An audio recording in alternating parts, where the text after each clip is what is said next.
My name is Aline, and I was a virgin until I got married. And this is why. Ever since I was a little girl, people always said to me, "Don't have sex." I heard people say, "Here is a piece of gum." Then they would chew it and spit it out. "Do you want this piece of gum now that it's chewed?" They would compare sex to chewing gum, that nobody wants you once you're chewed up and used. You lose your value. It seemed like whether I did this one thing or not would define me completely. But why? Why is everybody so obsessed with virginity?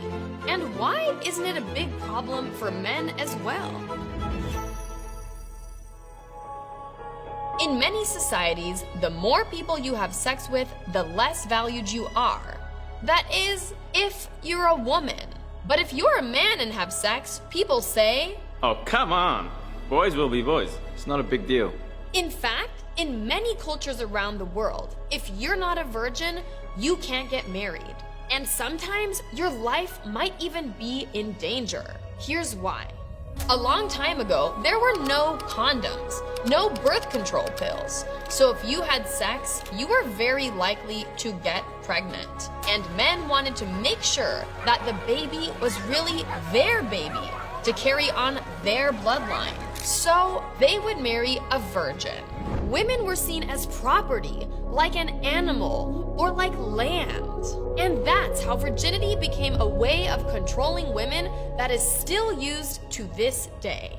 In some parts of the world, parents check the bed sheets after the wedding night to make sure there is blood.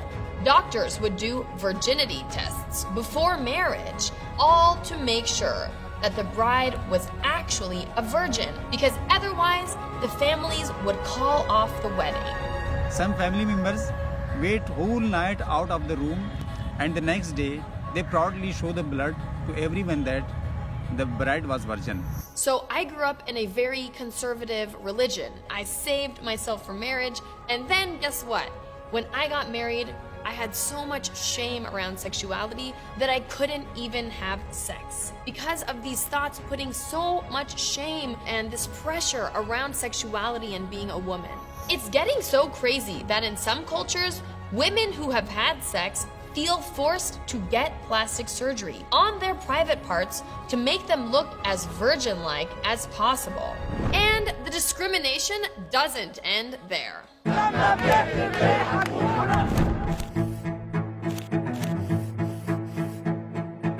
For women who are not virgins in Morocco, it can be very hard to get married. In the island of Kiribati, you could be disowned. And until last year in Indonesia, you could not join the army. Over 5,000 women a year are killed in honor killings for not being a virgin and for bringing shame to their families, when the only people who should be ashamed are the ones killing women. But this video is not about virgins. It's about double standards and how we are always trying to control women.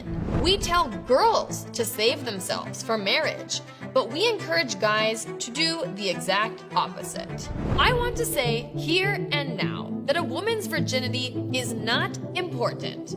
It does not matter, and it does not define her. Women are so much more than their sexuality. They are their talents, their careers, their families, their personalities. So I really feel like what we need to do in this world is change how we're talking about sex.